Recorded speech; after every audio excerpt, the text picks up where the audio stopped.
A quick follow-up video to the first one because a lot of people have asked me how to do savings with the Mantis budgeter, so we're linking a new video right here. So generally speaking, we didn't think to include the savings capacity, the savings kind of feature in this budgeter because the budgeter is already focused around this concept of cash flow. That's the whole heart and soul of the Mantis budgeter. And the idea is that cash flow is, like we said, the amount you made minus the amount that you spent. And so when there's a difference, if it's positive at the end of any month, quarter, or at the end of the year, if it's positive, then that is what you have saved, functionally speaking. That's what you have left over.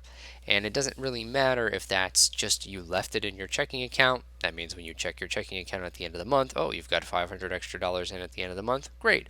Or if you transfer it, you set a thing to transfer $500 every month to a savings account, or if you withdraw the cash and stuff it in a paper bag under your bed, wherever it is irrelevant.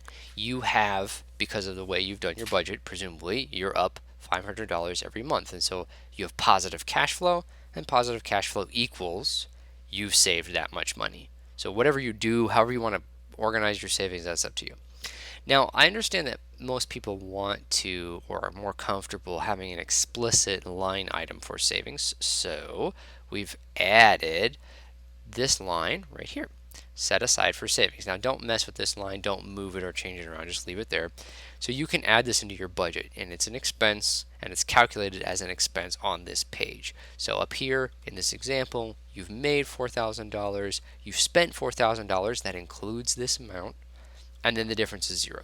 So you're perfectly balanced the whole year, assuming you stick with this. Again, this is your projection. And you've saved this much every month. So it's reflected as an expense here. On this sheet, it's reflected as positive cash flow. So even though, stop doing that, even though you have a difference of 0 because this is part of your budget, on your overview, you have $500 in cash, positive cash flow at the end of the year, which is equivalent to your $500 of quote-unquote savings here. So that's how you budget for savings, but it doesn't impact your cash flow here. In fact, it kind of helps you. You see that you'll have positive cash flow.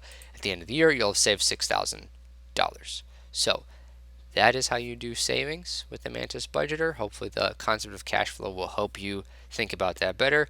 Continue saving money, continue making good decisions. Carry on.